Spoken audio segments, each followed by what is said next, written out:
We're leaving here now and going to our next stop, which is, because I don't even know what it is. Somewhere in the corner. Somewhere on the corner.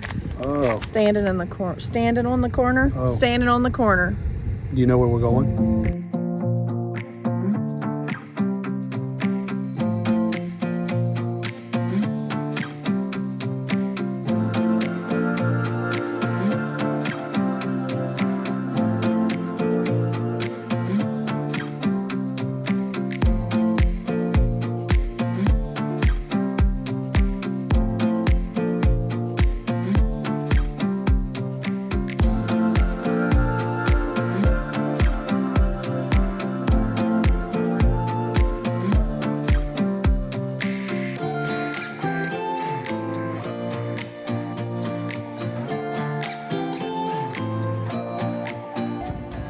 So did you stand on the corner?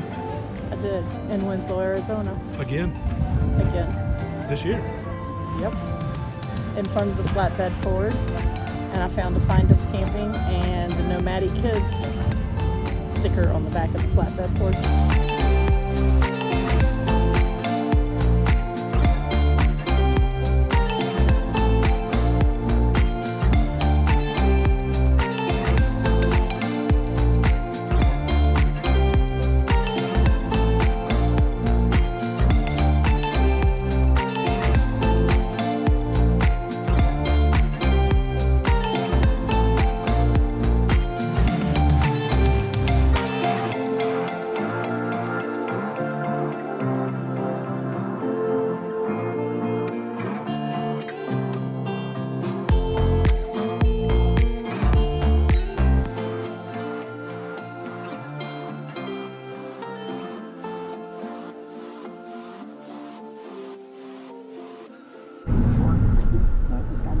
Meet. And then I'm gonna send you a picture of this house. Literally up on this hill, there is this cutout with a house that has like a ski lift kind of thing that comes down to where they park. And the house is like on the side of a cliff. Yeah, it's crazy. I was trying to read about it, but I ran out of signal. Now we're going back into town, so maybe I'll have enough to look it up. So it's time to leave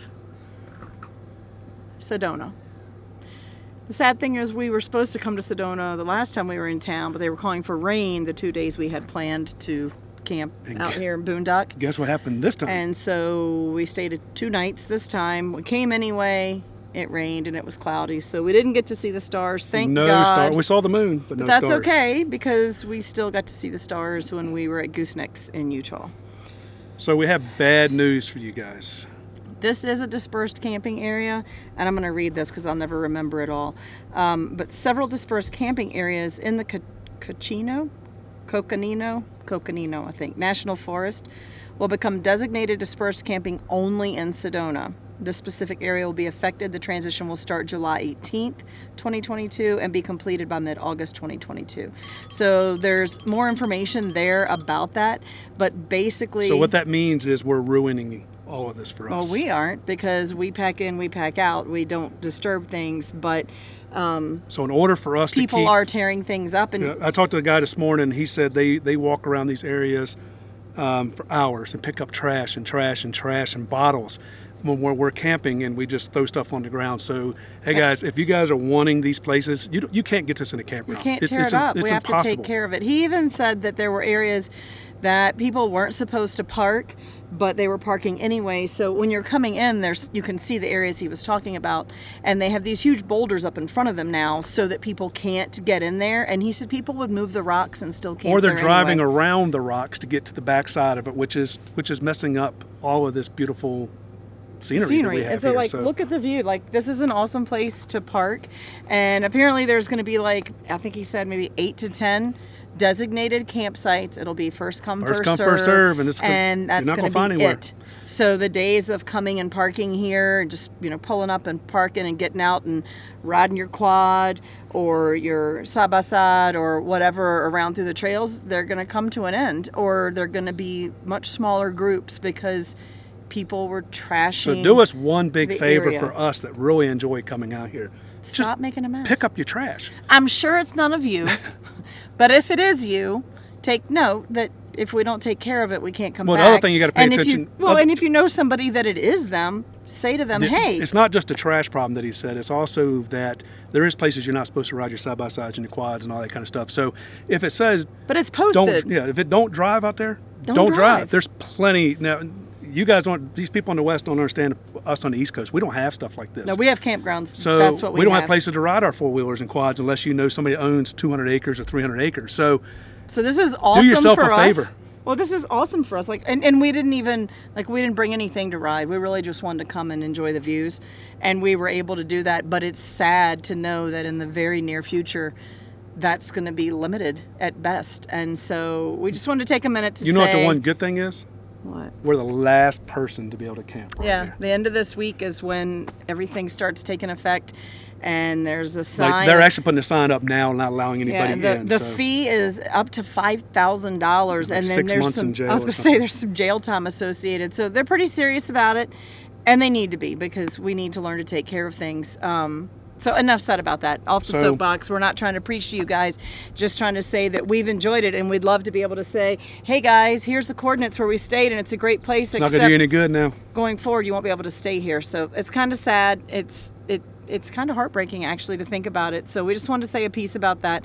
But we also wanted to say we stayed in Sedona. We did get some great videos, some great views. The Red Rocks, it's an amazing landscape here. And we did get some good sunset pictures. And we even got a good sunrise out the bedroom window. We have found out at 7 o'clock Sedona shuts down. At 8 o'clock, everything closes. Like the stores, some of the stores closed at 7, restaurants at 8. If you want to do something after that, you're going to have to figure out something on your own because they roll the sidewalks up at 8 o'clock. So we're going to leave here now. Are you going to take me to another BLM or are we going to another Harvest Host? It's exciting. It's a surprise. Everything's a surprise. There's going to be animals. Imagine that.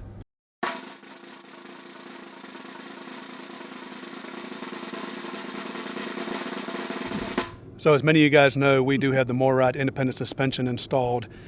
As we leave this place, we're hoping this time the batteries will stay charged up long enough to get to the other end. I don't know what happened to them last time, but it is a very bumpy ride coming back here. So there's a GoPro set up inside to watch the cup of water in the sink, and there's one attached onto the underside to watch the independent suspension. So fingers crossed that they both stay in place. And we're going to have the big camera. We're going to have the big camera on the front so you can see what we're going through. So cross your fingers. Let it be bumpy so you can see how bumpy it really is.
So today you'll find us in Ortman, Arizona.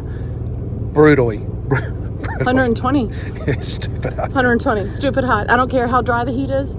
It's very hot. But fun fact about Ortman is they're known for the donkeys or jackasses. Not this jackass. That roam the town. And although they are wild animals, you can feed them. They sell food in town. You're not supposed to give them carrots because it makes them fat. I don't think you're supposed to ride them either. You're not, but we saw a guy. I don't know how he didn't get thrown off, or I don't know. He was not smart. Pretty sure alcohol was involved, but he was not a part of our group.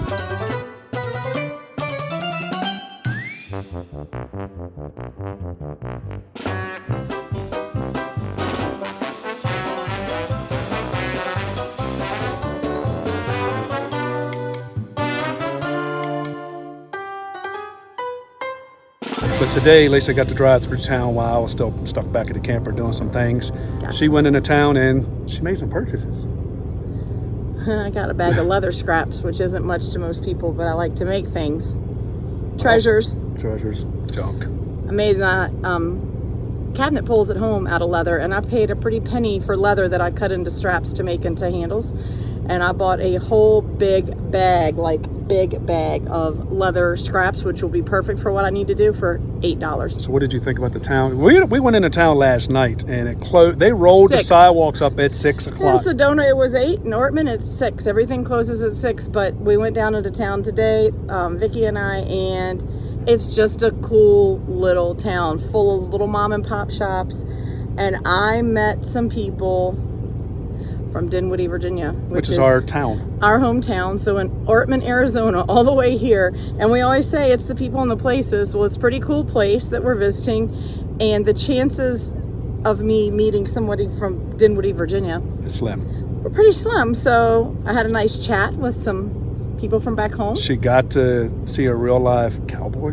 We saw a cowboy. They were getting ready to do a gunfight, but they were going to do it for another 2 hours, and we got to pull out. So I'm telling you what, there's no way I can dress up in all that stuff they had and do a gunfight. oh, he was all decked out with his vest and his bandana, and he had his little gun, and he was too cute. And he stood there and let us take his picture anyway, since we couldn't stick around. But we had a good time this morning. So this place, now, where we're boondocking, right here, it's only 15 minutes to a Walmart, straight down the hill, all the way down the hill. It's 15 minutes down there. So you're not too far away from anything, but you're away from everything, which is great. There's nothing within sight. So but the boondocking place we're at here, I would pretty recommend sweet. coming back to. Absolutely. And maybe when it's not 120. yeah, and But, the donkeys, she really liked the donkeys. The donkeys so. were cool. So now we're getting ready to head to a campground. So we're going to be able to run all 3 ACs, and I'm going to be able to cool off. Vegas, baby.